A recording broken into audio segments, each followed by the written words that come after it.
Le Burkina Faso, deuxième après 6 journées dans ses éliminatoires pour le Mondial 2026. Pas dans les meilleurs deuxièmes. Salut à tous et bienvenue dans cette nouvelle vidéo sur Our Passion. On va faire un petit bilan à l'issue de cette 6e journée des éliminatoires pour la Coupe du Monde 2026 en Afrique.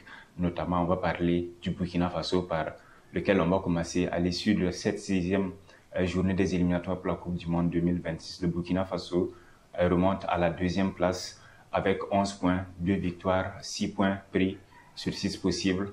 Derrière, juste l'Égypte qui s'en sort avec 16 points. Et donc, il y a toujours cet écart de 5 points entre les deux équipes. Il reste 4 journées à disputer et le Burkina Faso n'est pas du tout dans les 4 meilleurs deuxièmes pour les barrages. Voici donc le classement des meilleurs deuxièmes à l'issue de cette 6e journée. Le Gabon est en tête avec 15 points plus 6. Le Cameroun vient en 2e position, 12 points plus 8. Le Sénégal vient en 3e position. Et oui, le Sénégal n'est pas premier de son groupe. La Namibie ferme la marche avec 12 points plus 6. Le Burkina Faso se trouve en 7e position. Ça va être chaud quand même, hein? Avec 11 points plus 6. Et il reste 4 matchs à disputer. Et on espère que l'Égypte fera un faux pas. Ou en tout cas, on espère gagner les 4 prochains matchs pour espérer au moins disputer les barrages avec les autres équipes du continent. Et ce n'est pas si facile que ça, ces barrages. Anthony Pla nous l'expliquait hier dans un de ses posts. Je l'avais aussi expliqué lors d'une émission sur Faso TV. Et parlant justement de ces barrages, ça ne veut pas dire que les 4 équipes, les 4 meilleurs deuxièmes qui vont s'affronter en Afrique vont directement, les vainqueurs seront directement qualifiés, le vainqueur sera directement qualifié pour la Coupe du Monde. Non, c'est pas si simple que ça. Le vainqueur de la zone Afrique, des 4 deuxièmes, le vainqueur de la finale de ce mini tournoi, si on le veut, va rejoindre 5 autres nations des autres continents. Et ces 6 nations vont être classées en fonction de leur classement FIFA. Les 4 moins bien classés vont jouer des matchs à élimination directe. Et les deux vainqueurs vont rejoindre les 2 mieux classés. Et ils vont s'affronter, là encore, des matchs à élimination directe. Et les 2 vainqueurs seront qualifiés pour la Coupe du Monde 2026. Donc, c'est un peu le point de l'explication autour de ces barrages. Ce n'est pas si simple qu'on le pense. Il ne suffira pas de se qualifier pour de prendre la place de meilleur deuxième, c'est bien. Mais derrière, il y aura un long processus. Et je vous parlais du Sénégal. Le Sénégal n'est pas premier de son groupe. Et c'est le Congo qui est premier de ce groupe avec 13 points notamment. Le Sénégal est en 2e position avec 12 points plus 7. Il n'y a pas beaucoup d'écart et il reste encore 4 journées. Donc le Sénégal peut bien revenir dans la partie.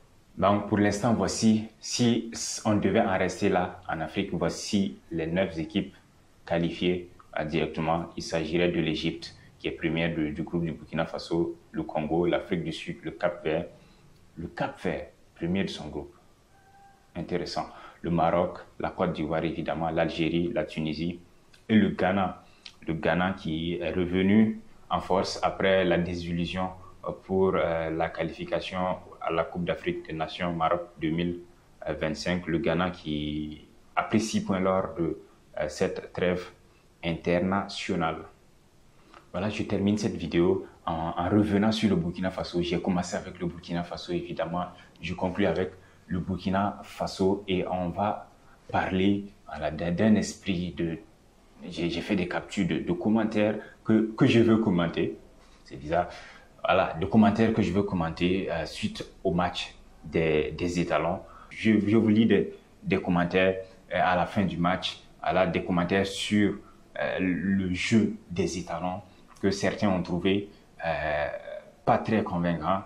Je vois un commentaire, à la fin, vous voulez quoi? Le beau jeu ou les 3 points? Vous savez, les 3 points, c'est important. C'est, on va dire, le plus important. Mais le beau jeu aussi, je ne dirais pas, pas le beau jeu pour faire du beau jeu, mais le beau jeu qui amène vers des buts, qui fait marquer des buts. Parce que si vous jouez comme ça, face au Djibouti, qu'en serait-il face aux grosses nations comme le Maroc ou l'Égypte ou l'Algérie, si on se qualifiait, par exemple, pour la Coupe du Monde, contre des équipes comme la France, l'Argentine, qu'en serait-il?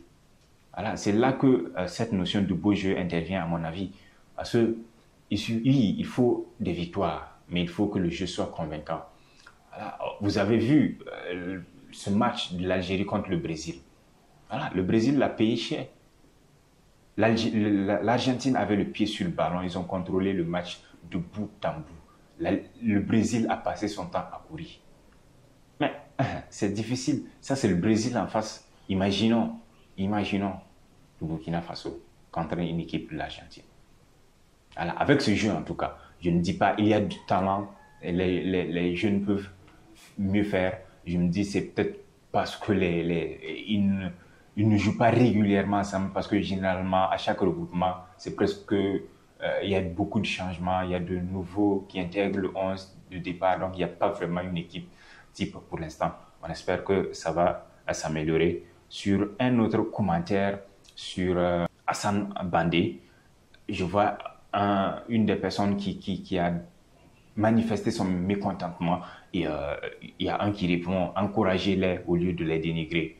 Bro, bro, frère. Mais attends, on n'est pas en train de les dénigrer. Ce n'est pas dénigrer. Moi, j'ai critiqué Hassan Bandé. Et si demain il joue mal, je vais le critiquer encore. Si demain les étalons ne font pas de bon jeu, il n'y a pas de pertinence dans le jeu, même s'ils gagnent, je vais quand même les critiquer. Parce qu'on veut voir des étalons rassurants. Donc, on veut voir des Hassan Bandé au meilleur de leur forme, alors, au top de leur forme. On l'a tous vu, sa performance contre la Guinée-Bissau. C'était pas bon. Voilà, il faut avoir le courage de le dire. Quand c'est pas bon, il faut le dire. Mais quand c'est bon aussi, il faut avoir le courage de le dire. C'est pour ça que à la fin du match contre la Guinée-Bissau, voilà, je l'ai dit, la charnière centrale en deuxième période, ils se sont rattrapés. Nasser Djika, il s'est rattrapé, je l'ai félicité. Adamo Nagalo, il s'est rattrapé, racheté, je l'ai félicité. Mais quand ce n'était pas bon contre le Djibouti, on a tapé sur eux. C'est comme ça. Voilà, s'il faut les amadouer, on est là pour gagner des matchs. Voilà, si tu n'es pas en forme, tu ne viens pas en sélection. C'est tout. Donc, moi, je pense qu'il faut arrêter. Ce n'est pas dénigrer. Voilà, c'est pour le bien du joueur. Voilà, c'est pour le bien du joueur et pour le bien de l'équipe nationale qui passe avant tout. Alors, merci pour cette vidéo. On se retrouve très prochainement sur Operation Sport.